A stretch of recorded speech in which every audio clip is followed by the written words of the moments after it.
Bonjour à vous tous, c'est avec joie que je partage un passage biblique avec vous aujourd'hui. En fait, je suis intéressé à beaucoup de choses dans la vie, mais les sujets bibliques sont les sujets que je préfère, qui m'intéressent le plus. Et j'espère aussi que ce soit le cas pour vous.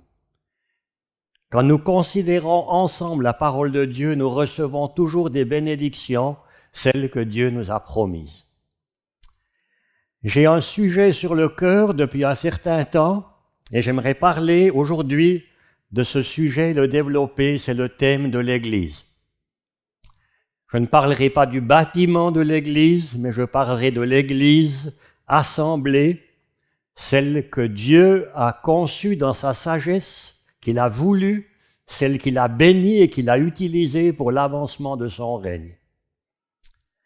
Le but de ce message, c'est que nous puissions comprendre le rôle et la mission que Dieu a confiés à l'Église dans le contexte du monde actuel.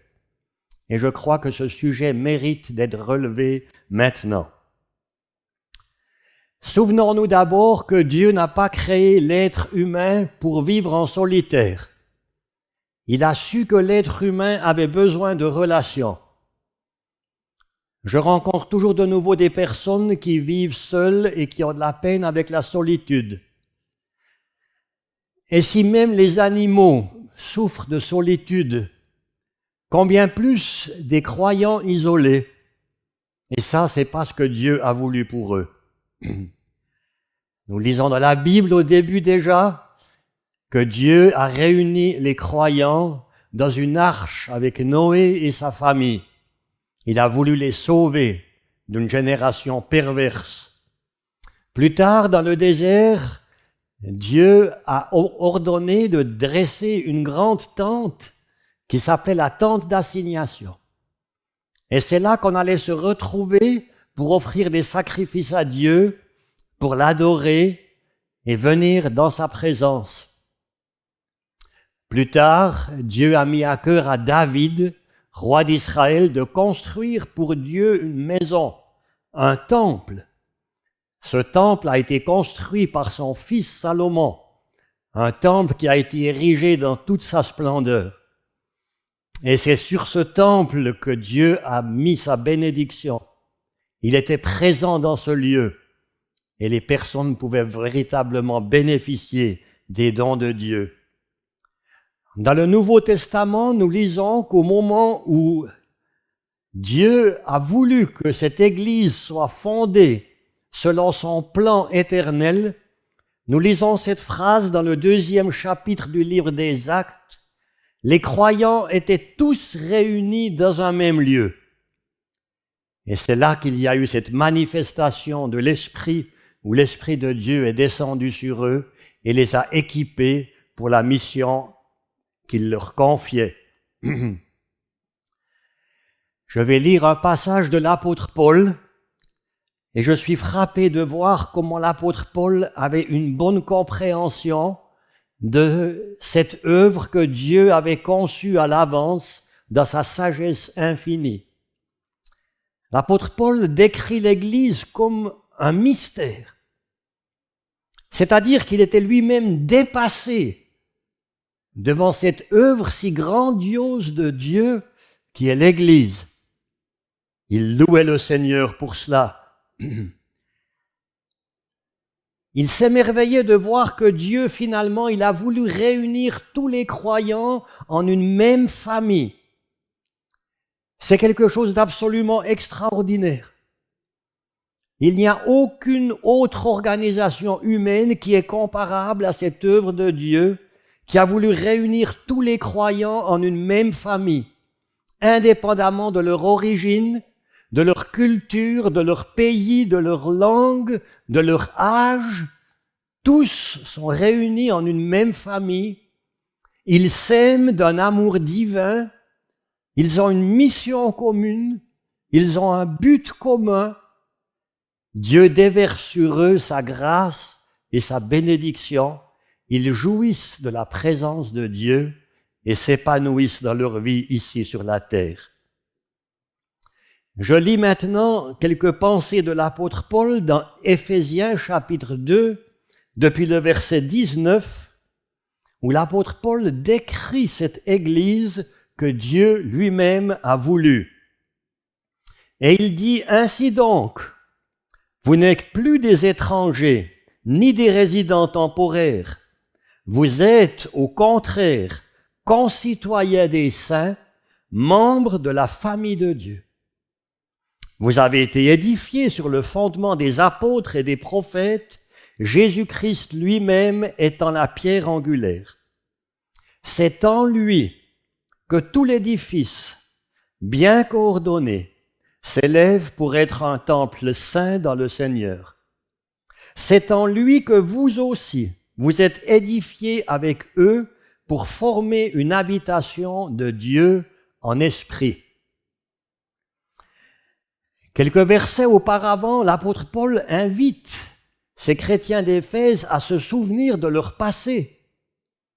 Et voilà ce qu'il dit au 12e verset du 2e chapitre, « Souvenez-vous ». Il est parfois bon de se souvenir d'où nous venons. Et il leur dit, « Souvenez-vous que vous étiez à ce moment-là sans Messie, exclus du droit de cité en Israël, étrangers aux alliances de la promesse, sans espérance et sans Dieu dans le monde. » Ça décrit cet état de mise à part, de rejet, de manque de participation à l'œuvre de Dieu. Voilà la situation dans laquelle je me trouvais et que nous nous trouvons tous de par nature. La bonne nouvelle, c'est que maintenant les choses ont changé. Et les versets que j'ai lus nous parlent de la situation actuelle, qui dure maintenant déjà depuis si longtemps, depuis 2000 ans environ. Maintenant, vous n'êtes plus des étrangers, vous êtes des résidents, ni des résidents temporaires, vous êtes au contraire concitoyens des saints, membres de la famille de Dieu. Être concitoyen ou être citoyen nous fait jouir de certains droits. Et l'apôtre Paul veut bien mettre en évidence que nous avons un privilège particulier d'être concitoyens des saints, membres de la famille de Dieu. C'est-à-dire que nous avons un même Père. Toute cette Église qui est dispersée dans le monde entier a un même Père et a le privilège de faire partie de la même famille. Au chapitre 5 de cette même épître, l'apôtre Paul tire une comparaison entre la relation qui unit un couple qui est fusionnel, un couple qui s'aime, et il tire un parallèle avec la relation qui nous unit en tant qu'Église à Christ, qui est la tête de l'Église. Il écrit en effet, « Jamais personne n'a détesté son propre corps. Au contraire, il le nourrit et en prend soin, tout comme le Seigneur le fait pour l'Église. » Le Seigneur prend soin de son Église. C'est une promesse qu'il nous donne de sa parole. Et ensuite, il précise, parce que nous sommes les membres de son corps. Quelle extraordinaire citation. Nous sommes les membres du corps de Christ. Est-ce que c'est pas merveilleux qu'un Dieu si grand, un Dieu infini, s'unit à ses créatures pour leur donner la possibilité de devenir partie intégrante de son corps. Quelque chose d'absolument extraordinaire et qu'on ne peut pas comparer à un autre rassemblement de personnes, une société, un club, où j'en passe.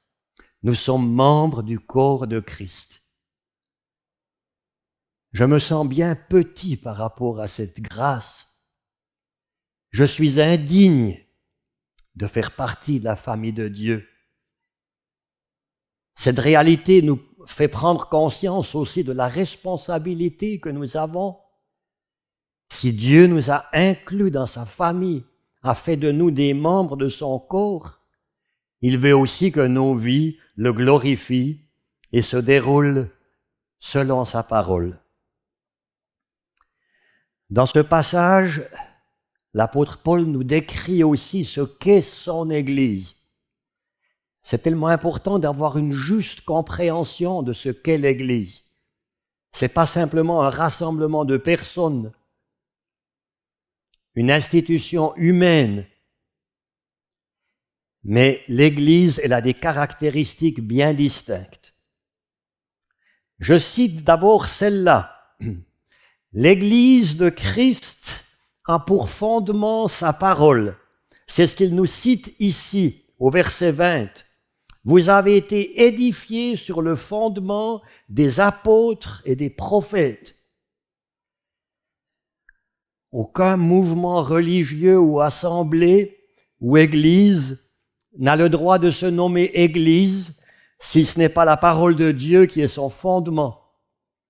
L'Église se caractérise par ce fondement solide, cette référence qu'elle a toujours à Dieu et à sa parole qui reste et qui restera toujours l'éternelle vérité, cette parole qui répond aux besoins les plus profonds de l'âme humaine. Soyons tous attentifs à la parole. Référons-nous toujours à la parole dans toutes les questions qui se posent. Soyons attentifs à la voix de Dieu, que cette parole s'inscrive dans nos cœurs, ce qui nous permettra de discerner la volonté de Dieu dans nos vies. L'apôtre Paul cite Christ, qui doit être le centre de l'Église. Ici, il parle d'une pierre angulaire. C'est une pierre particulière qui donne à l'Église sa stabilité, qui lui donne aussi ses dimensions et sa direction. Christ est le fondement de l'Église. Il tient l'Église debout. Chacun des membres de l'Église est responsable vers Dieu et vers Jésus-Christ pour sa vie personnelle. Que le Seigneur reste toujours au centre de nos rencontres et de tout ce que nous faisons. Au verset 21, l'apôtre Paul continue et il décrit cette Église comme étant un temple saint, c'est-à-dire réservé à un usage spécifique. Un temple qui est caractérisé aussi par sa pureté, qui est éloigné du péché et de toutes ses fâcheuses conséquences. Un temple saint et un temple qui est uni. Cet édifice, il est bien coordonné. C'est la volonté de Dieu que tous les membres de cette Église soient unis dans leur diversité, avec les dons que Dieu a distribués, pour que cette Église puisse s'élever. Cette Église, c'est le lieu de la présence de Dieu, ici comparé aussi à un édifice. Et l'apôtre Paul était celui qui avait saisi la pensée de Dieu et qui avait bien compris que cette Église, c'est le lieu de la présence de Dieu. En fait, c'est le lieu où le ciel rencontre la terre. C'est le lieu où la divinité s'allie à l'humanité. Quelque chose d'absolument grandiose qui m'épate aussi.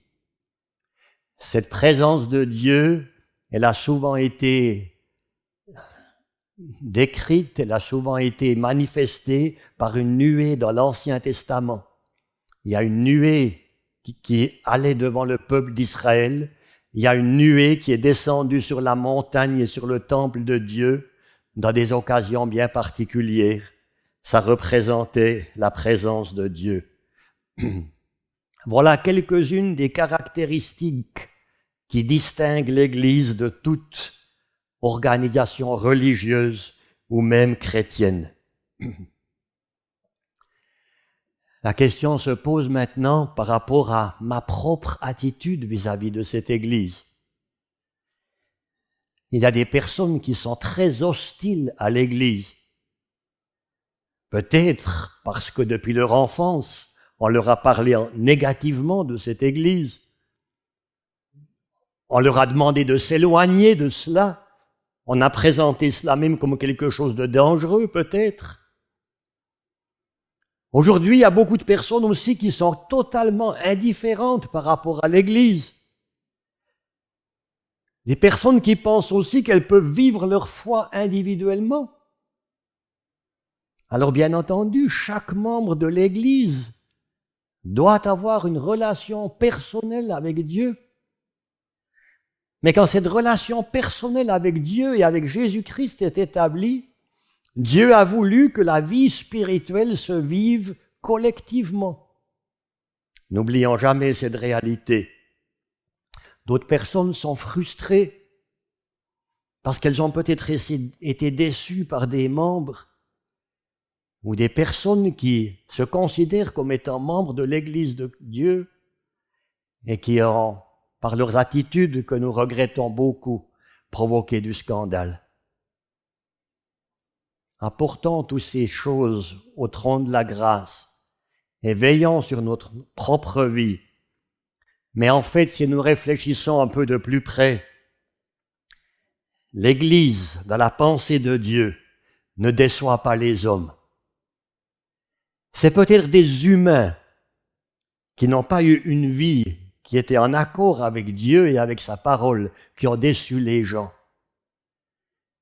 Mais l'Église de Christ, c'est le peuple de Dieu qu'il a racheté au prix de sa vie, qu'il a purifié et qu'il a sanctifié.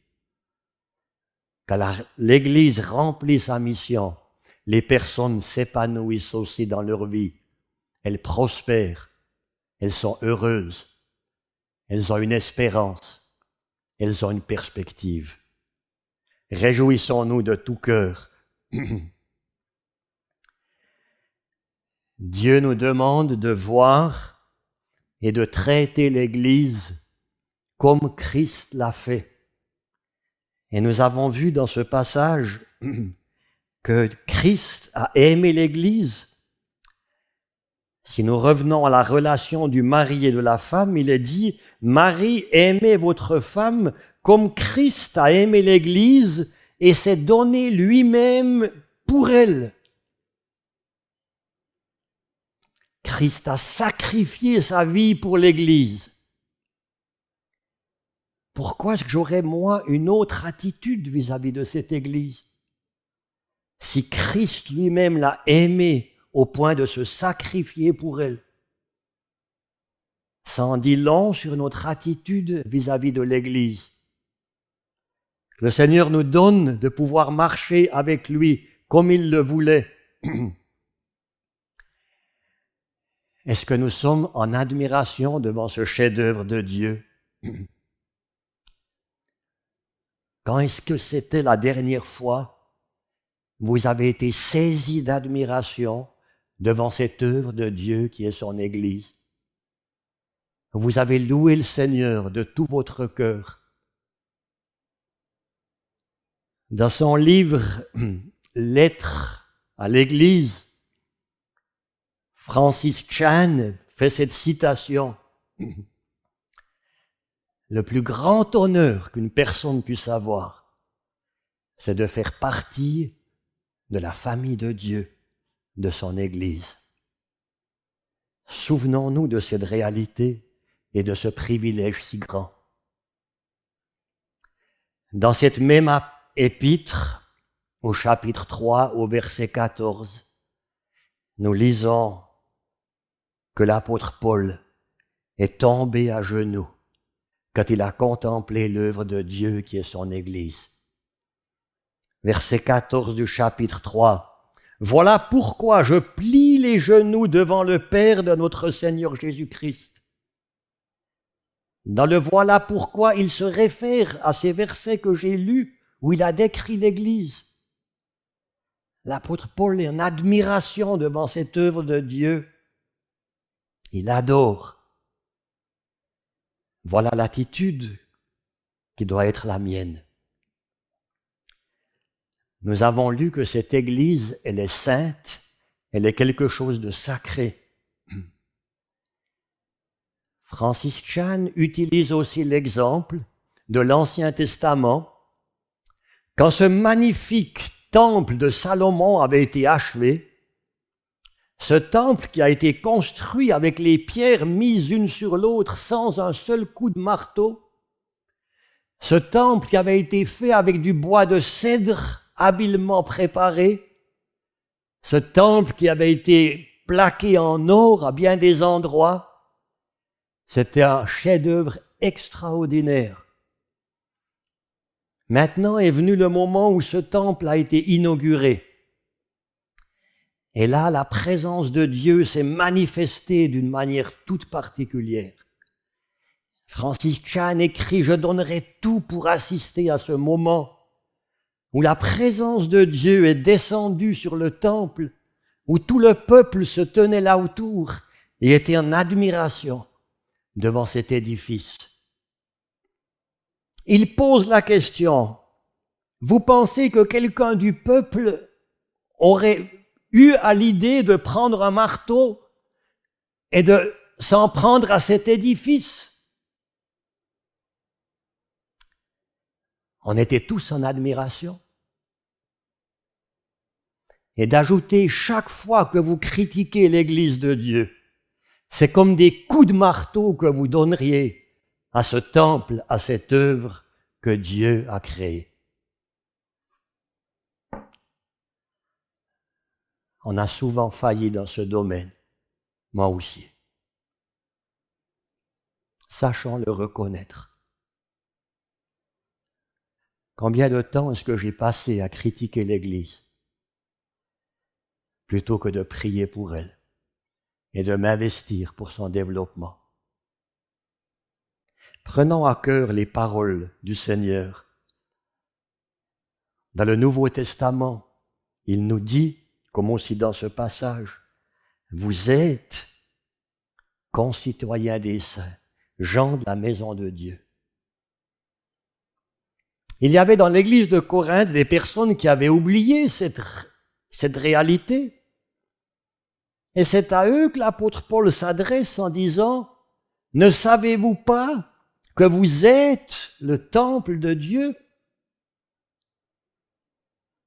Donc l'église, c'est qui? L'église, c'est moi. Si j'appartiens au Seigneur, si je le suis.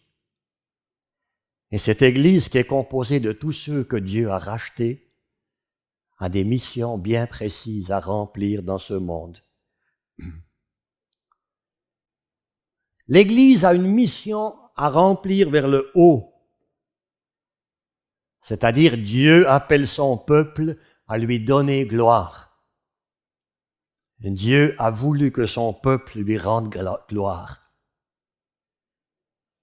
Lorsque nous nous réunissons pour le culte, nous sommes appelés à nous oublier nous-mêmes pour nous concentrer sur Dieu,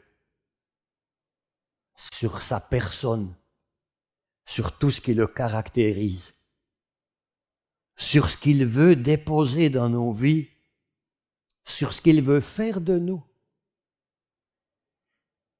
Comme c'est édifiant quand on se préoccupe moins de sa propre personne pour se concentrer sur Dieu et lui apporter la louange et l'adoration qui lui revient. L'Église a une mission à l'interne.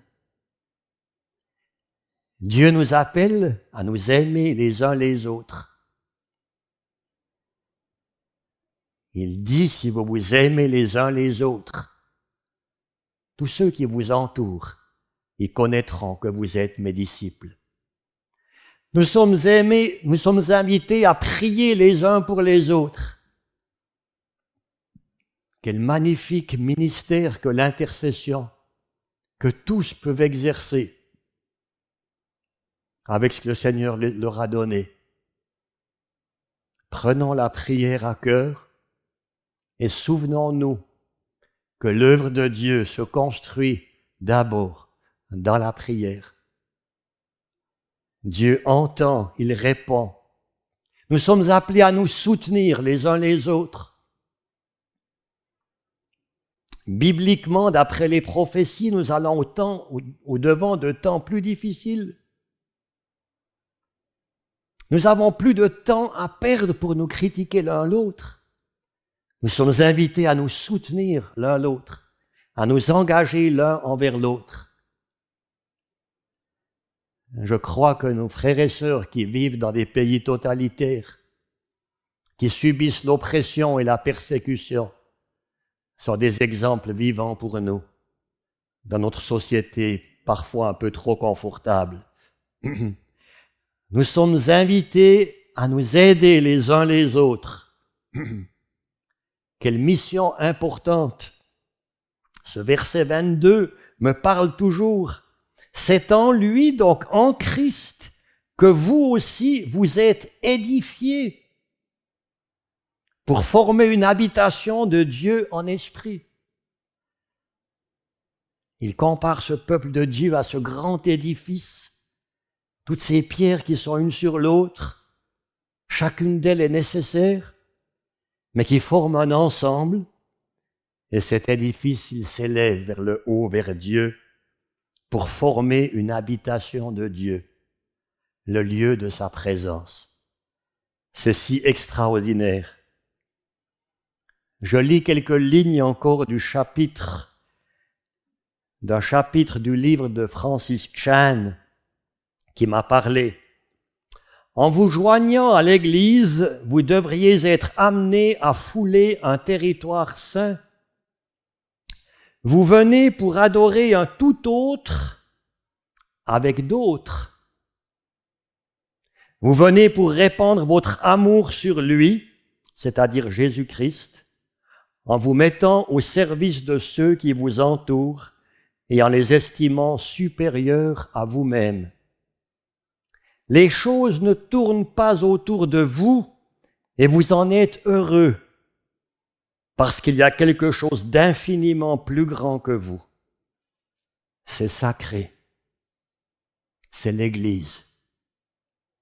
Cette phrase me touche particulièrement. Les choses ne tournent pas autour de vous et vous en êtes heureux. Ça va justement à l'inverse de cette mentalité de consommateur. On vient seulement pour attendre ce que les autres pourraient faire pour nous, au lieu de se mettre soi-même au service de Dieu. Nous avons une mission vers l'extérieur. Nous sommes invités à apporter l'Évangile autour de nous, à nous unir dans cette mission particulière que le Seigneur nous a confiée. Il nous a confiés ensemble. Nous avons besoin d'unir nos forces pour accomplir cette mission. Je crois que souvent, nous n'arrivons pas à estimer suffisamment ce que simplement la présence, ta présence, ma présence peut être dans l'assemblée du Seigneur.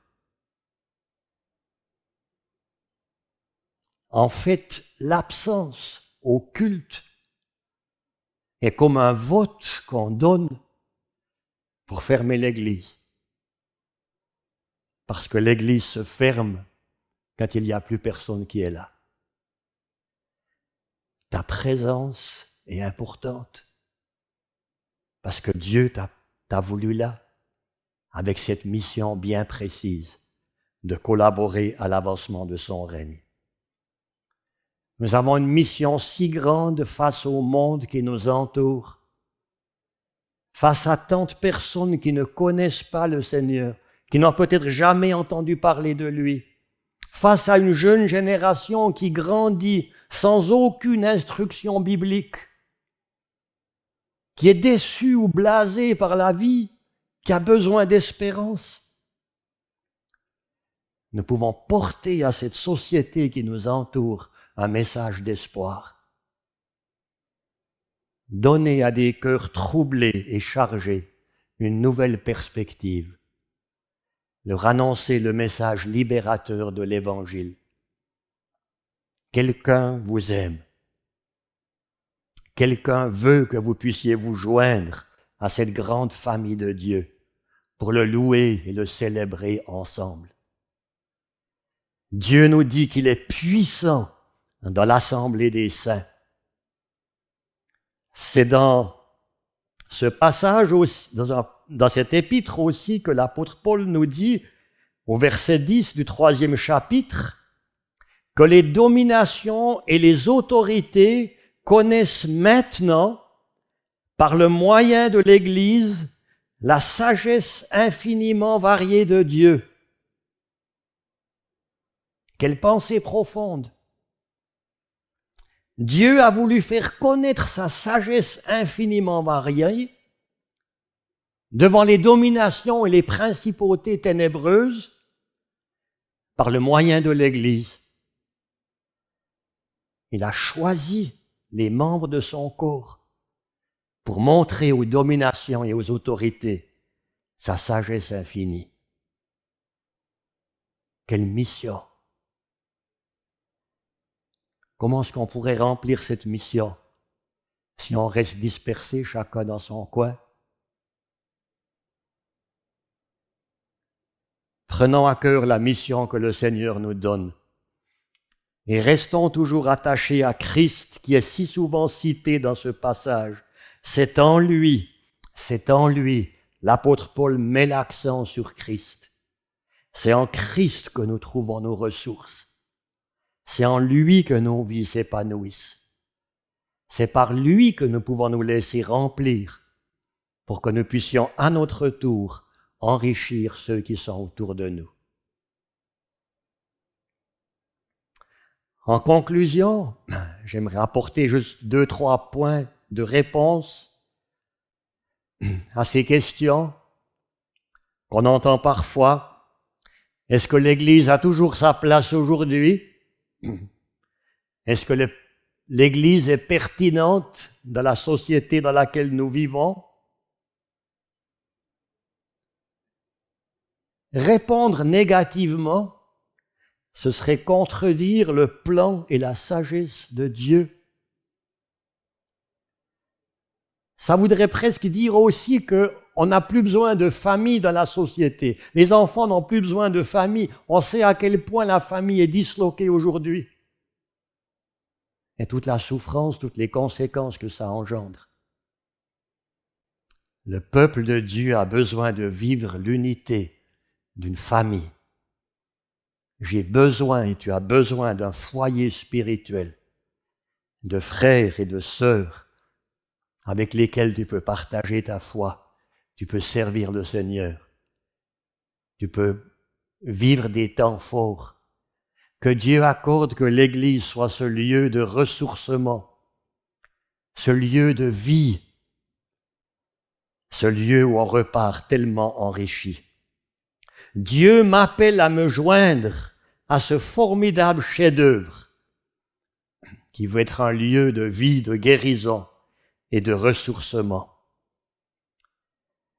Prions Dieu pour qu'il éclaire notre esprit et qu'il renouvelle en nous ce qu'on peut appeler la vision de l'Église,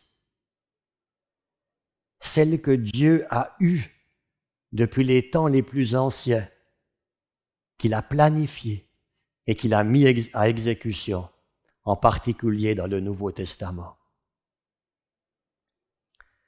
Ce sujet peut être une introduction à un rassemblement que nous aurons prochainement. On nomme cela une convention d'automne qui aura lieu dans le Jura bernois, à Tavannes, les 29 et 30 octobre prochains. Cette convention s'articulera autour de ce sujet « Pourquoi l'Église ?»